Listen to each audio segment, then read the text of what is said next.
Looking for amazing products to help boost your first-class lifestyle? Then head over to firstclasslifeshop.com, where you can treat yourself to personal development books and workbooks, lifestyle affirmation cards, adult coloring books, mugs, notebooks, hoodies, t-shirts, leggings, and more. All products were designed to help you master your mindset, walk in your purpose, and live your first-class life because you deserve it. So treat yourself today at firstclasslifeshop.com. Again, that's firstclasslifeshop.com. remember God teaching me an affirmation that changed my life. And I would look in that mirror, Lindsey, and I didn't believe it. Trust me, I did not believe this. But I would look in that mirror and I would say, you are beautiful because God created you that way. And for me, that was starting to be the turning point on that emotional journey of me really discovering me and who I was. You're listening to the First Class Life Show, hosted by Lindsey Vertner, a holistic personal development show for high-achieving leaders who desire to maximize their impact while creating a life full of purpose, fulfillment, and happiness. So grab a drink, grab your notebook, and let's get started.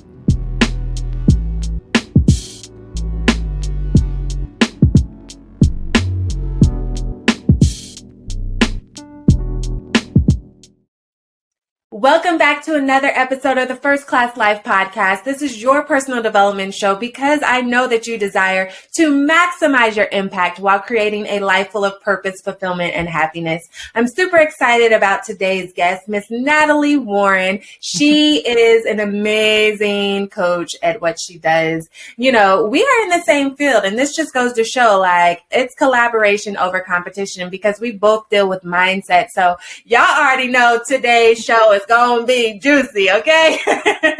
So welcome to the First Class Life Studios, Natolie. How are you? I am doing great, Lindsey. Thank you for having me. I'm excited about talking about first class life. Yes. So I have known you for a few years now, but I want you to let the people know, who is Natolie? Like, really peel back the curtains and tell us who you are, girl. Yes. I'm not going to talk about what I do, but just who am I as a person? First, personal, I am a wife and a mom. So, Lindsey, I have three little people, a 4-year-old, a 7-year-old, she just turned 7, and a 9-year-old. And so life for me is busy. And I absolutely love being creative, being intuitive. I love dancing, singing, if you will give me the chance. I try to stay in touch with my young self, right? I'm getting older in life, but I love staying in touch with my young self, and my kids help me to do that. And I'm married and been married for 10 years, and my husband is super supportive of the vision that God has given me. I could not do it without him. And so that's a part of the personal life of who I am. And I love helping people. If you met me in middle school, Lindsey, I've been doing this work before I had any knowledge of what it was called. I just love helping people and seeing them grow and do whatever it is they want to do. So I'm very passionate about that.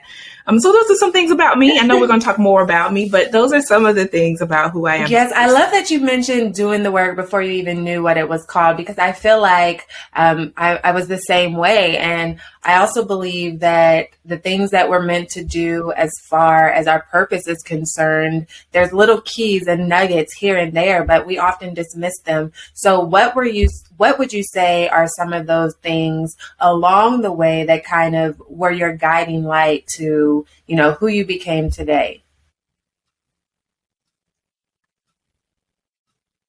Absolutely. I remember in high school, I had to be around high school, I would watch Oprah Winfrey show. Like, that was, now I know, the guiding light to my path. I could not wait to get home, drop my book bag down, sit in front of the TV, because at the time I was getting less personal development, the spiritual development through what she would talk about on the show. So I now know that was a guiding light. The ability for people to just come to me. I was that kid in school that I didn't know probably a whole lot, but they would just flock to me and ask me questions and how should I handle this and what should I do? and being able to see that that was a part of who I was. And at some point, others could see that. So those are some of the guiding moments that come to me first when I think about this journey that I've been on since I was 15. Many, many years of being on the personal development journey myself. Mm-hmm. Now, I know you said you used to watch Oprah, back pre-DVR days when we had to run home and if we didn't have the VCR set, like catch the show. And so what about in your household? Who did you grow up around? Because I know that my mother fed into me a lot and she always encouraged me and supported me. But I also know that a lot of people didn't have that same dynamic in their household where they had a parent or a sibling or somebody that could pour into who they were as a person. So tell us a little bit about your childhood life, who you grew up around, what was your relationship with your parents?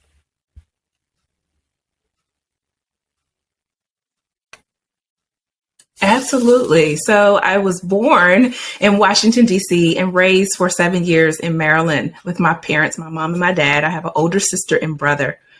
And so what we learned was that we moved to South Carolina when I was very young. So most of my development, Lindsey, was in that area. And it's so funny because we actually, they tell me I can't even claim the North. I have to claim the South. But my parents were very, very influential in speaking into me and being there for me. My mom at my middle school age became very involved in church and ministry. And so that became a part of my spiritual development. And so this was definitely a part of my process of growing into the woman that I have become today. But I had challenges, not with my personal life at home, Lindsey. I actually had challenges with my school life, and being teased very young in my development really did impact me as a person.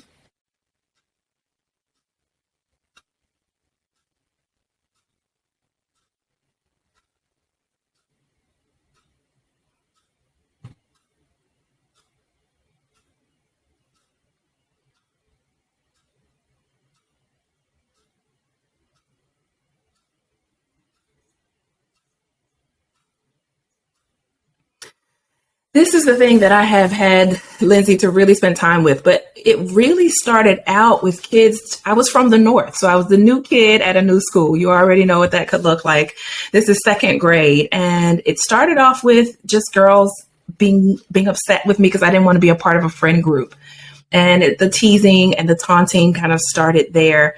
And then it went on to more physical, actual appearance things. And that was a little more challenging because being the new girl and being teased was one thing. But when people start to look at you and they start to pull apart parts of who you are that maybe you didn't even realize, when they started to do the physical things, those were the moments that became more difficult because then they're chipping away at who I thought I was. And I eventually went to a new school, and it ended up happening there.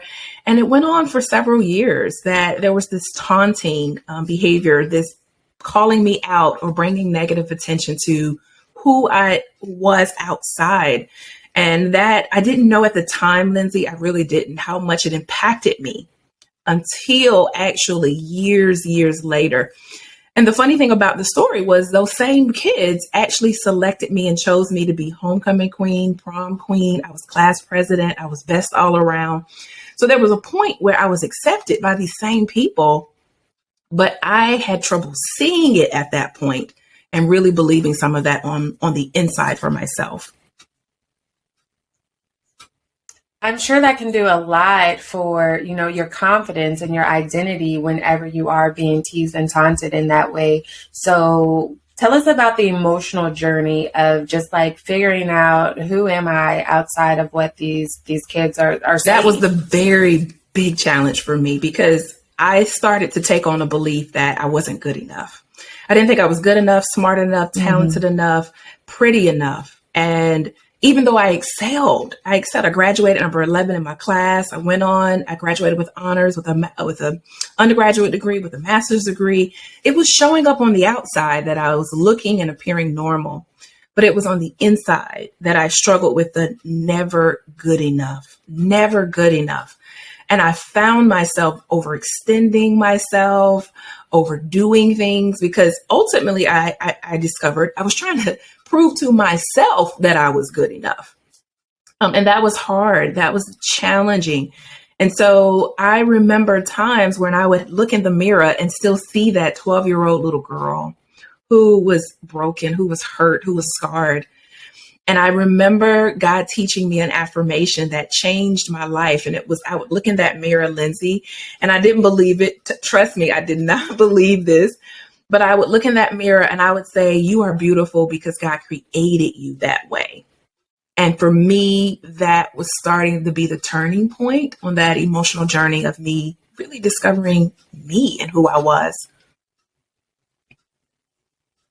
I love that. You are beautiful because God created you that way. And I think that's important to point out is that oftentimes when we desire to be a certain way or achieve a certain thing, we have to first envision it. Like we might not necessarily believe the words that we're saying or the thoughts that we're thinking, but the more that we say them and the more that we speak them, eventually our brain makes a shift and we start to flow into that reality. Absolutely. Right? I was not speaking to my conscious mind. I was speaking to the unconscious mind, the subconscious mind that was storing what I now know to be trauma. It was storing all of that. Yes, yes. That is so super important to point out to everyone because, you know, just because your trauma looks different than my trauma from that trauma, like we've all experienced trauma to some extent. Like it might not have been somebody punching you in the face 50 times a day, but we've all experienced some level of trauma, and those things affect our beliefs and which affects our behaviors and the reality that we create for ourselves. So what are some ways that trauma can show up in our lives? It shows up in every way. It shows up in every way. I mean, down to the simplest points of concentration, of being able to feel our emotions, to be present and in the moment. It shows up in relationships, whether we choose healthy ones or unhealthy ones, how we eat, how we feel about ourselves, how we take care of our bodies. When we don't understand how trauma impacts us is when we are actually at a disadvantage. And I had to discover, like, what is trauma doing to me, not just in my life, but in my professional life is showing up. In every area of your life, it affects it. Mm-hmm.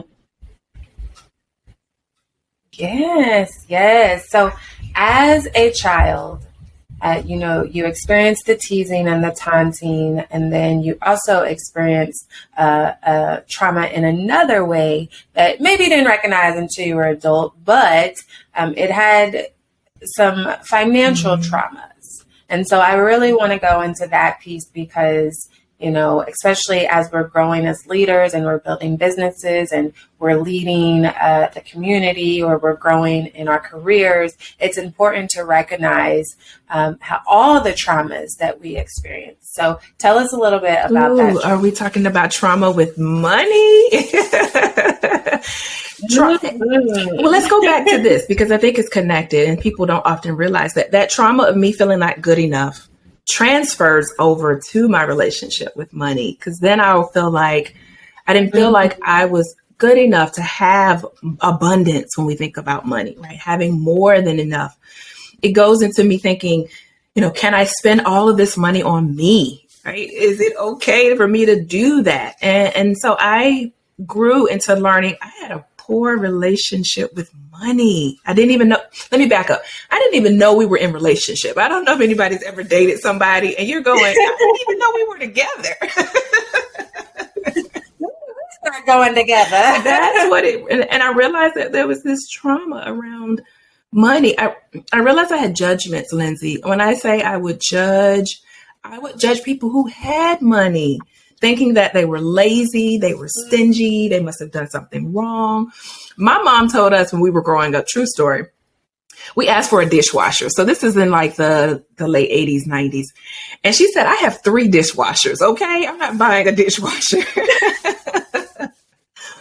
But in that taught me so much about like my relationship with money. Like even that was coming into play about do you really have to do it? You can do it yourself. Why do you need all of this? Why do I need to hire somebody in my business was coming through with all of that.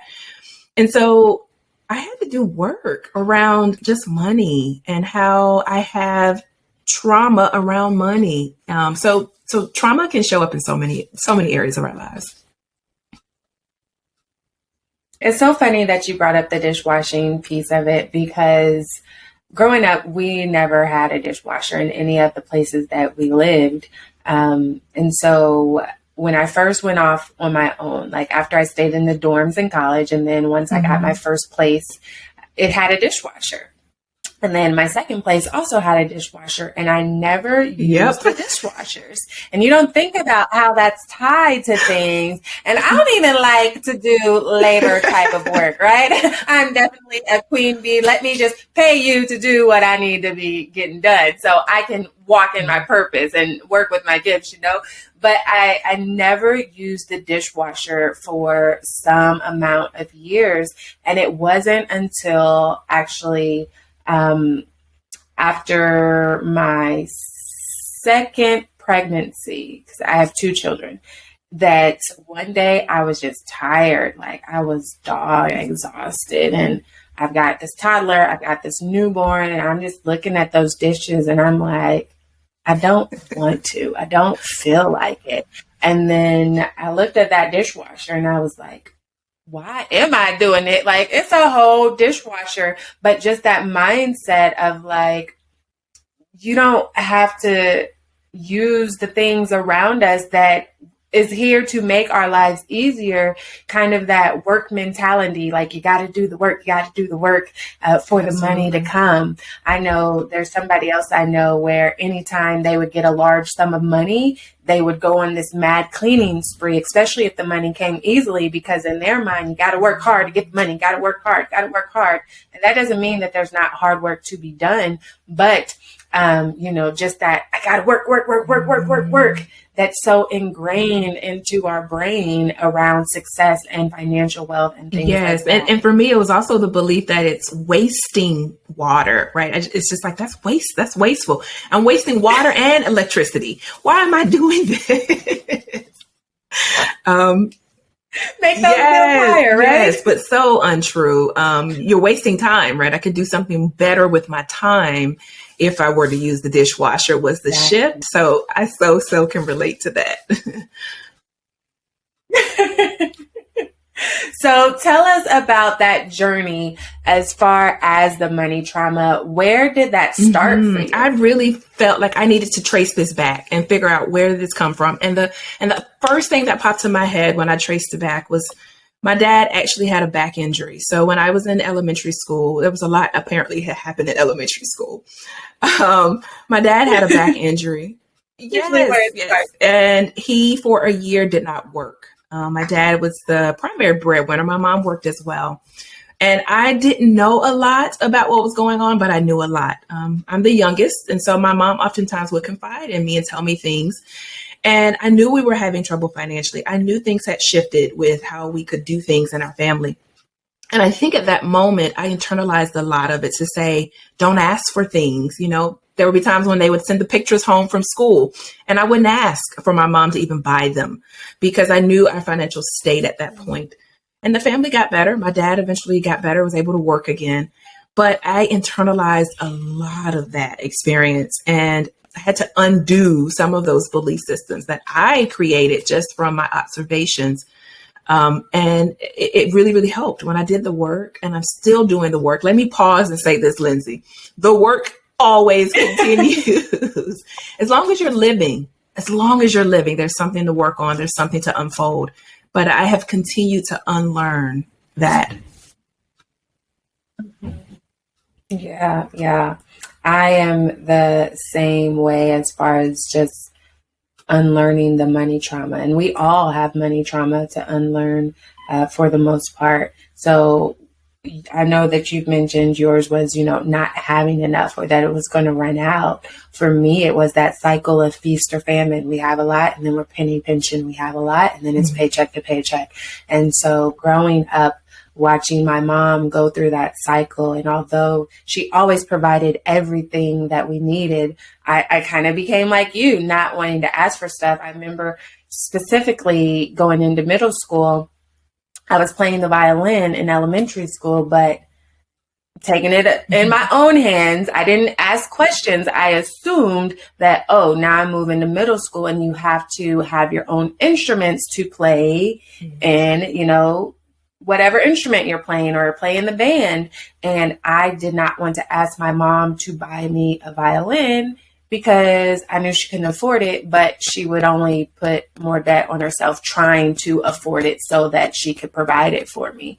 And so I went to middle school and I was like, well, let me switch to piano, which I absolutely love the piano, but I knew that they had a classroom with keyboards. So I knew I didn't have to have my own piano. And so I switched from violin to piano and I still love them both. But that is the specific reason that I switched. And I didn't know that you rented the instruments from the school. Wow. Just not knowing, right? Just not knowing. Yeah. Mm-hmm. Yeah. Yes. So what was some of the work as you grew and started to understand the different childhood traumas that you experienced and understand how they were manifesting in your life? What's some of the work that you did to identify what that looks like for you? One of, I think, the life-changing things that I did, I stumbled across understanding the negative self-talking in my head. I didn't know I was stumbling across this, right? But I remember times where I did not like silence. The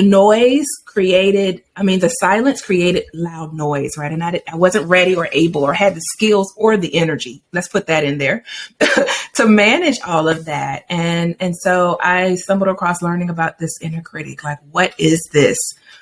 And for me, that was very, very, very helpful. Because then I knew what was happening, why was it happening, and what I could do about it. That was so empowering. I was like, oh my gosh, this is so amazing. The other thing, though, and I did say this earlier, I'm a psychotherapist. I've done therapy. I believe in the work of therapy. Having a space where you can talk through things, get a better understanding, learn about yourself, how all of these things are connected. We sometimes don't make the connections ourselves. I've done therapy to just say, what's going on with me? And how can I grow and change? And then I read a lot, Lindsey. I love books. I love reading. Not so much when I'm in school. I don't want to do that type of reading. But when I can read what I want to read, I can sit and read and read and read. And so I read and I learned and I understood so many other concepts and things that were going on. So that was a part of how I kind of got to an understanding of my journey. Nice. So what are some tips that you can share with the viewers and listeners as far as how to begin to identify their childhood traumas and how it shows up? Obviously, therapy is one. I'm also an advocate for therapy. No matter who you are, no matter what background, no matter where you come from, no matter how much money, education, or anything you got, therapy is definitely beneficial for everyone. Some maybe a little more than others, and that doesn't mean you have to go regularly, but I highly suggest and recommend therapy. So kudos for bringing that up. So we got therapy. What are some other ways that people can begin to identify their childhood? Absolutely. I'm going to give you a simple one. It's called a life map. You sit down and you write out about 10 things that have happened in your life. Let whatever comes up, come up, and it will. And they can be positive experiences, negative experiences, or neutral ones, right? So don't worry. Those things that are there that have happened are going to come to the surface if we don't resist them. And so in that, you're going to go through this timeline from the time I was born to your current age. Identify about 10 things that have happened in your life. Write about what you thought about that experience, how you felt about it or how you feel about it. What was the impact of that experience? That will start to lead you to areas that perhaps could have trauma. And trauma can be small. We have big trauma and little trauma. A lot of the times we're familiar with big trauma, but little traumas like I was being teased and called out for just being who I am is traumatic. And the person gets to define that. It could be that you had a bad hair day and that was traumatic for you.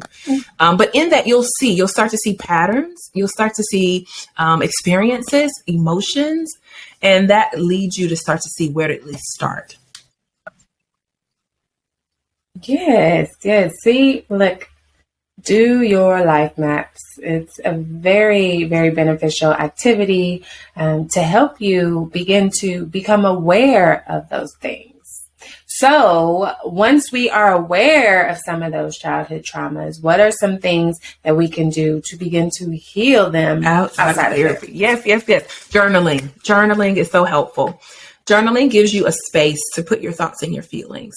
And so it's a safe space for most of us. When we were younger, maybe it wasn't so safe because you might have had a mom or a cousin or a sister that looked through it, right? And so you're nervous about putting it down. But as an adult, you should be able to protect that in a different way. Journaling is great. Breathing, breath work is so powerful. One of the first things that you were given was breath, and we don't use it a lot. Trauma impacts how we breathe. So stress impacts how we breathe, but being intentional, following some meditation, some breath work people, there are tons of them on the internet. I call YouTube University.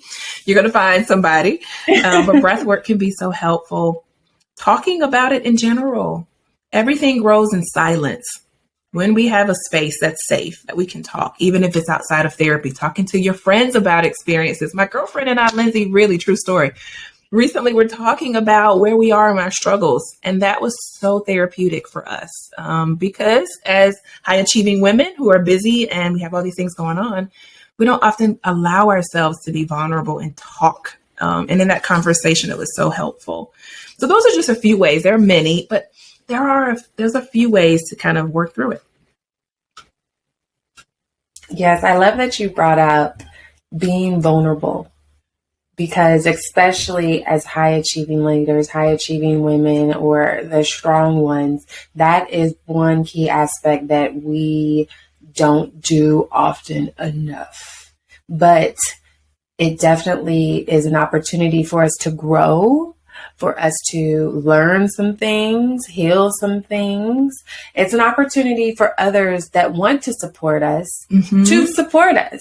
And we rob them of that opportunity when we're not willing to be vulnerable or when we're not willing to ask for help. You know, it makes me think of the superwoman syndrome or the strong woman syndrome. That's not a badge of honor. That's not what I consider to be a badge of honor. Would you say that you've ever had that moment where you felt like you had the pressure to wear that superwoman cape? I can't recall the pressure to do it. I think I realized recently, though, that I do carry the cape. Like, wait a minute. And I thought about this, Lindsey, because I said, when was the last time I had a vulnerable conversation with a friend? And I couldn't think of a time, right? I was like, this is a problem. Or when people ask me, how am I doing? I typically am doing okay. But if I wasn't, would I say that? Would I say I am not doing okay, and why? And so I don't feel the pressure, but I think I carry the cape. And I had to acknowledge that I have to be mindful to have that space for myself and really allow myself, as you said, to be supported. I had a hard time in one of my lives. In 2005 was a very difficult time in my life. And I was going through many transitions at the same time. So we already know that's hard. And my friends were trying to support me. And I remember them saying, I don't know how to support you. And it was because I kept saying I was fine. I'm okay. And looking back, I was struggling and I didn't know that. So no pressure out externally. Maybe that pressure comes from within. Are you loving the First Class Life Show? Then join our private Patreon community. Not only will you help to support our ability to provide you with great content, but you can also get exclusive perks like bonus videos and resources, discounts, episode transcripts, and more. So what are you waiting for? Join today at patreon.com/First Class Life. Again, that's Patreon, patreon.com/First Class Life. Yes. And it can definitely come from both places depending on how we grew up and the things that we've experienced. But oftentimes we do put that pressure upon ourselves. We feel like we have to live up to the expectations of other people, or we have to play all these roles, or maybe we're a people pleaser and we don't want to let people down. And we feel like if we say no, or if I don't do this or I don't do that, then I'm letting them down, and I can't let them down, which can cycle back to that not feeling good enough, because if I let them down, then I'm not good enough as a person. And it's so many cycles that intertwine and run together, right? So thank you for sharing that, because it is important that we have those opportunities, that we are vulnerable with those that can support us, because oftentimes they want to, but they don't know how, because we don't allow them in to say, you know what, I need some help specifically in this area or with this thing right there. So what's a tip that you would suggest for all of the high achieving leaders out there that are listening or tuning in on how they can begin to embrace vulnerability? I'm going to give a simple one, because I think sometimes we overlook this, but many people who struggle with vulnerability have trouble for asking for what they need. And what I would encourage you to do is write out a list of what you need. Now, you can do it yourself, because most of us will say, I can handle it myself, right? I can do this myself. But writing out that list about what I need, and even my birthday is coming up really soon, and I'm struggling with what do I want for my birthday? But I think that's tied to vulnerability, right? About allowing people to support me, getting my needs met by others. And so a simple thing of just writing that down. It could be even in your professional life. Like, what do I need? For me, it's sometimes in my business, I could do the task, but maybe somebody else could do it. What do I need, Natalie? Writing that list can help you to tap into vulnerability. Yes, it goes right back to the dishwasher discussion from earlier. Like, I could do these dishes, or I could allow the dishwasher to do these dishes. And I still have a little bit of work, but I have less work to eventually graduating to, I could put these dishes in the dishwasher, or I could pay someone and have them come not only do that, but clean up the rest of my house while I'm doing something that fills me up or brings me joy or allows me to relax and practice that self-care, because self-care is not selfish and must be prioritized. So since I just brought up self-care, I have to ask you, yes. Do you recommend that people practice self-care? I know it looks different for everybody, but for somebody that struggles with, I don't have enough time to do self-care, or I don't have enough money, all the myths and excuses that we use to not practice self-care. What do you say to that person? How do you advise? Self-care. I love it. You're right. There are so many myths that we have around it. Like, I have to have time. I have to have money. I have learned that self-care can be something that you don't even have to spend time or money on. And people will look at me, especially, they go, time? Really? But finding things to do. So an example of self-care could be simply taking a nap when you feel tired. Instead of you fighting it, your eyes are starting to burn, or it's just nighttime too, right? Your eyes are burning and you just ignore it. It's like, I'll keep going. Take a nap. That's self-care. It doesn't take time. It doesn't take money. Taking medication before the symptoms get bad. Now, Lindsey, I'm guilty of this. Every year I have allergies, right? They come at the same time every year. I can almost put a clock on it and I'll know. Self-care, though, looks like taking that medicine before I'm struggling, right? Before it's so bad. I used to have very bad cycles, and I would wait until the pain was excruciating. And now I'm trying to chase the pain, right? When self-care could have been, Natalie, you know what's happening. Take action. Another great thing, though, I want to talk about with self-care is being mindful. We spend so much of our day going, right? We're living in two places, in the future or in the past. Self-care looks like being mindful. So when I'm eating, Lindsey, the first 3 bites, I close my eyes and I just enjoy that experience versus swallowing it, versus texting people, watching TV, having conversations, reading, working. That's self-care. That it didn't cost me a dime and it didn't take any of my time. I'm already using that time. Those are just some simple things that pop into my head when I think about how we as women can take self-care to another level. Yes. Now look, I love me some food, okay? And I've got bit of cause today, but once I get to that food, I'm going to be thinking of you. I'm going to be like, yes, close Enjoy my eyes it. Take it in. enjoy this. My mouth's watering already.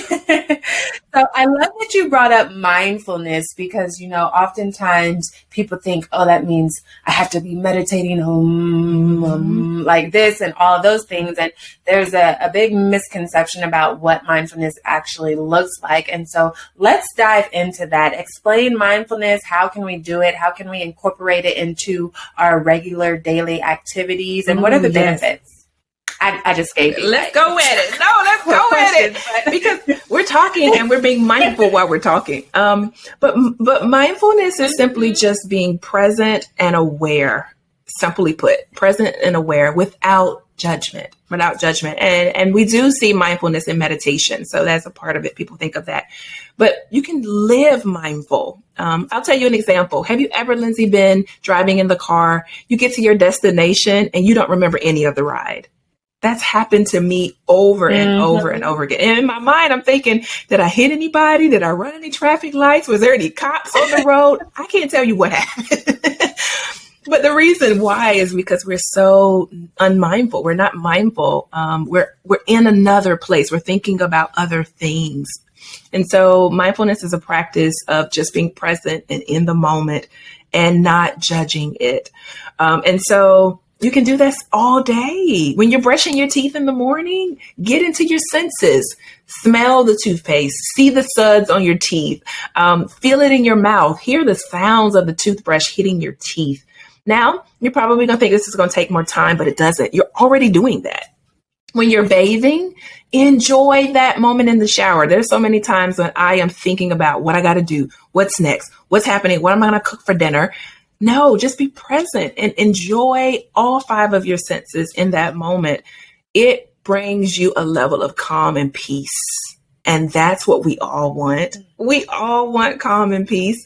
And it allows you to see what's happening right in front of you versus being pulled into the future or the past. So simple things that you can do to be mindful. I love that you mentioned the shower. That's one of my favorite things to do. I call it my water therapy. Is before I start bathing myself, I'll get in the shower. I have a water pad in my shower. So like one of those waterproof notepads that's suctioned to the wall. And so I have an affirmation right there. And sometimes I have music on my phone, but I will just like stand in the water and I'll just pretend I'm in a waterfall or, something like that. Just, I let my mind go wherever it wants to go and I'll just stand in the water and I'll turn around and let it hit my back or hit my hair if it's a wash day or right. Gotta be wash day though. Gotta be wash day. And I'll just enjoy the moment before I start actually bathing. Because once I do that, then it's like, all right, now you're getting out. We're getting out. But sometimes it's 60 seconds. Sometimes it's like, 5 minutes, 10 minutes. And I just enjoy that moment. So yeah. What's your favorite way? Ooh, there's so many. Sometimes I'm mindful with just looking around when I go outside, like they call it forest bathing, but going into and just looking at the trees, the flowers, and seeing all of these things that we typically miss, right? Seeing the ants just crawl along and do their thing certainly are some of my moments to just be mindful and present. Sometimes it's silence, though. I love silence. Now, I told you guys the voices in my head were really loud, so I didn't always enjoy it. But let me tell you, I can just be silent and be mindful and still. That takes practice, but once you get there, it's so peaceful. So those are some of the ways that I enjoy mindfulness.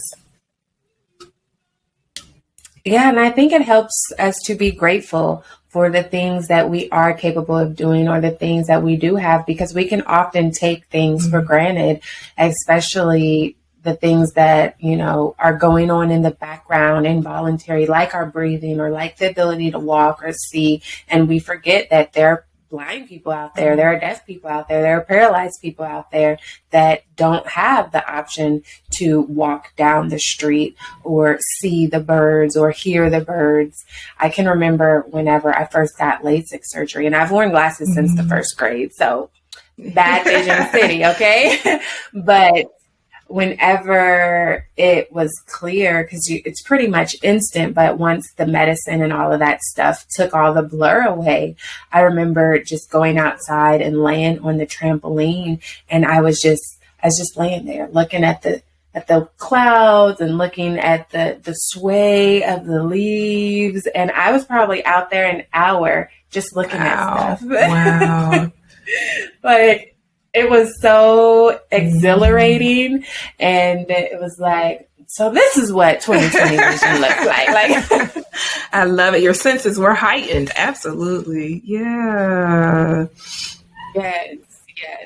So I have a little game that I would like for us to play. You down? Okay. Let me get out my timer here. 10 seconds. So this is a game that I called First Class Favorites. Okay. And it's really simple. All you have to do is fill in the blank. So I'm going to say, what's your favorite? Insert something here, and you're going to fill in the blank. Now, the kicker is you have to answer in 10 seconds or less. And, our mind gets crazy. And once we add a timer to things, it's like we go blank. So Don't worry. I'll start you off on some easy ones. And for any of the first class family that may be wanting to turn this into a game where you're tuned in from, if she misses the buzzer, then feel free to take yourself a shot, whether that's a shot of water or whiskey. Hashtag no judgment zone, okay? A shot of fully oxygenated air, a deep breath, whatever it may be. So ready? Let's do it.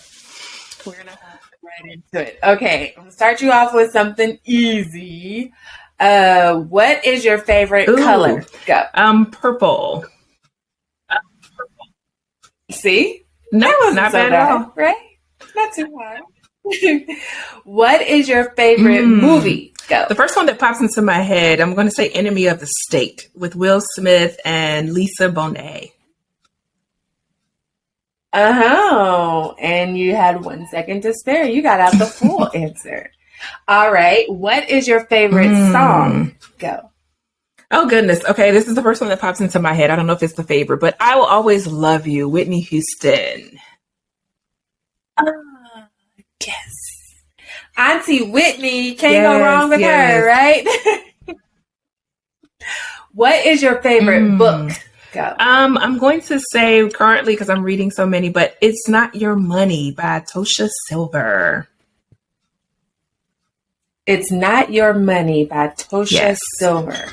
Got it. Okay, what's your favorite food? Go. I am a chicken girl, so I can eat anything chicken. You got fried chicken, you got baked chicken, you got chicken Alfredo. The Forrest Gump. What is your favorite place to travel? Go. I feel like I have been hindered with travel lately. So I went to Costa Rica lately. I really, really love the land. It's so healing and it's so beautiful. You got that one right in the buzzer. So y'all tuned in at home. Look, she's saving y'all. Okay. So what is your favorite drink? Go. I drink primarily water. So I'm a boring drinker. I would say water. That's my primary drink most days, all day. Now, do you drink just regular water as is, or do you drink like the sparkling waters, the flavored waters? I incorporate it more because I have gotten bored. I like variety in my life. So I've done sparkling ice water. I've done flavored water, lemons in my water, fruit in my water, cucumbers in my water. So yes, all of that. So now, what is your favorite activity to do to relax? Go. I probably relax the most watching some type of TV or listening to music. Got it. All right. Last question. Hold on. Oops, I accidentally started the timer. So last question. Now this one might be a little bit hard, but what's your favorite quote? There are so many quotes. Can it be a self-quote? I guess. The fastest, slowly is the fastest way to get where you want to go. Slowly is the fastest way to get to where you want to go. That's one of my favorite, because I think we're always in fast-paced mode, but slowly is the fastest way to get where you want to go. Now, is that a self-quote or by somebody else? Correct. It makes me think of the tortoise and the hare. Absolutely. So yes, we're always fast-paced, always on the move. Yep. Yes. Instantly what I pictured as soon as you said that, that's what popped in my mind, was watching the tortoise like just going slowly and slowly. Meanwhile, the hare, he's like, you're so slow, and he's all over the place. But then the tortoise, he's just consistent. And he's moving. Consistently slow. And he wins the race. So, well, thank you for playing that game. Sorry, guys, no drinks, huh? Yes. She saved you. So, first class life. Now, we know that is an acronym. And if you don't know that is an acronym, well, now you know, okay? First class life stands for the different characteristics and skills that you want to embody into your lifestyle. The more, the merrier, to create that life full of purpose, fulfillment, and happiness. And there's so many things about creating your first class life that it entails. And if you want to know some of those things, then one, you can either go back and listen to episode 1, the very first episode ever of the First Class Life podcast, or 2, you can always go to firstclasslifeshop.com and buy the actual book, First Class Life, 10 Key Factors to Create a Life Full of Purpose, Fulfillment, and Happiness. Meanwhile, we're going to have the beautiful Natalie to share which of the main 10 key factors do you feel that you resonate with the most from First Class? Let's see. I am going to say self-worth, and I think it's tied to my story and my purpose. So self-worth. Nice. Give us a little bit more about why you picked that one specifically. All right. I will say, I think I found that for myself and for so many women that I work with, we think that we have a self-esteem problem. So I remember, and if anyone ever tells you have a self-esteem problem, it does not make you feel good, right? Like, oh, I got a self-esteem problem. But what I realized was I didn't have a self-esteem problem. I had a self-worth problem. I did not know my innate worth. I didn't know my birthrights. And that to me changed everything. So self-worth resonates with me the most because I think being able to give that to other people, that you go, it's not a self-esteem problem. You have a self-worth issue, and it's not because it's your fault. You just were never taught it. I mean, I don't know, Lindsey, if you were ever sat down and taught what self-worth is. I wasn't. And so that to me was a game changer, and that's why it resonates with me the most. I want to give it away. You know, you get something yummy, you just want to share it with everybody. Yes. It wasn't until I learned all of that stuff on my own that I really understood the importance of it, how it impacts us, and all of the things. So yes, I like it. Now, Miss Natalie, tell us about, what it is that you do today, your services and things like that. How are you walking in your purpose? Good question. I am working on my purpose, and I get to do my purpose. Let me say that, right? I wake up and go, I get to do this. But I get to do it through my professional life. I am a psychotherapist, and I am an entrepreneur. So I've been in private practice for 14 years. I literally, Lindsey, I got licensed one month and the next month I was in private practice. That does not happen in my field much, but I knew that was what I wanted to do. And I went after that. So I get to help people to really, really, really work through life transitions and changes, manage anxiety and stress and overwhelm, work through trauma and experiences in life so that they can thrive. I get to do that. I get to be a coach. I get to be a life coach. I stepped into that transformational space and really, really, really supporting women who struggle with settling for less than what they want and what I believe they were intended to have, and really supporting them to become emotionally free, become spiritually confident, and become mentally clear. Listen, and now she's unstoppable. If she knows all of that, she is unstoppable and able to change the world. I get to work with women who have a purpose. They know they're meant for so much more in life, and they're just not living up to that full potential. So I get to do that, and I get to host events and retreats, like all the yummy stuff I get to do every day. But that is what I was born to do as well. So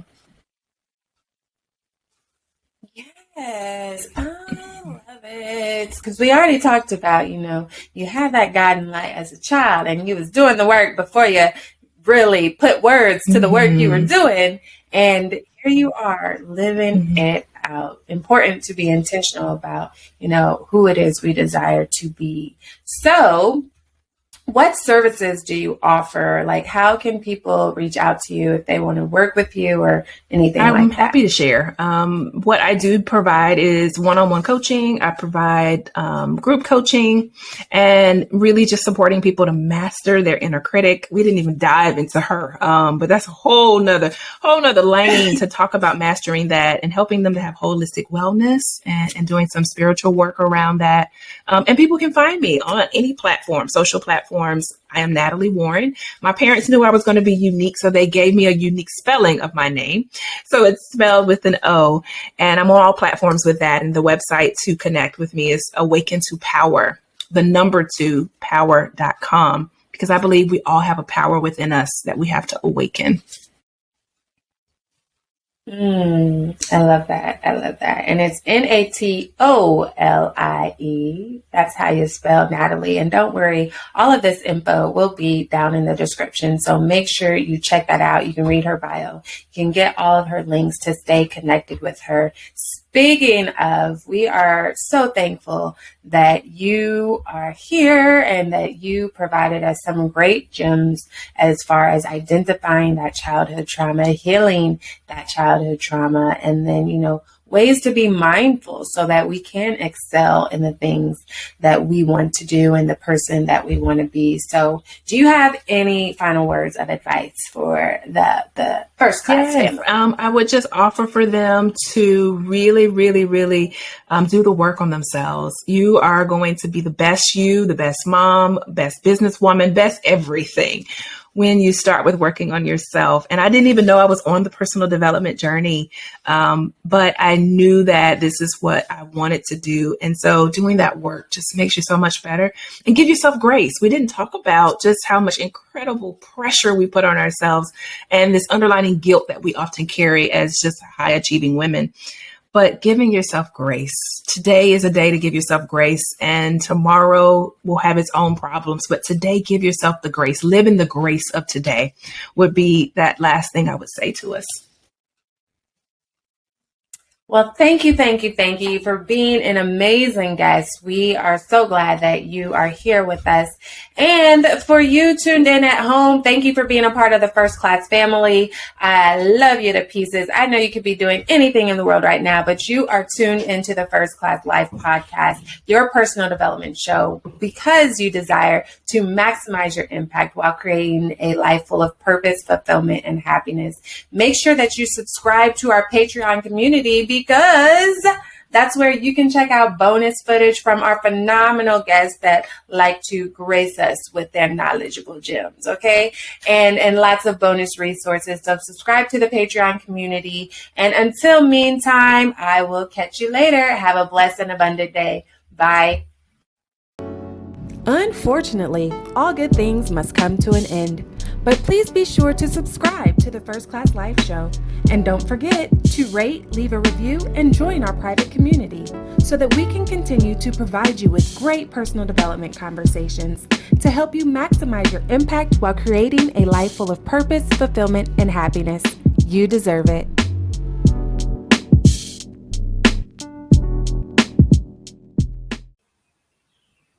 Do you want to be surrounded by other high-achieving women who are working on their goals just like you? Are you looking for your circle that's passionate about their own growth yet still wants to see you shine? Do you desire to be supported through collaborations and connections instead of competition? Then Cowork and Chill is your place to be. Cowork and Chill is a hybrid of virtual co-working and virtual networking. It's a community of women who are striving to build living legacies.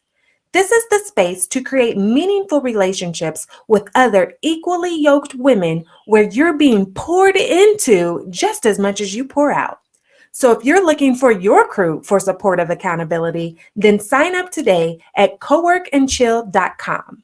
That's COWORKANDCHILL, coworkandchill.com.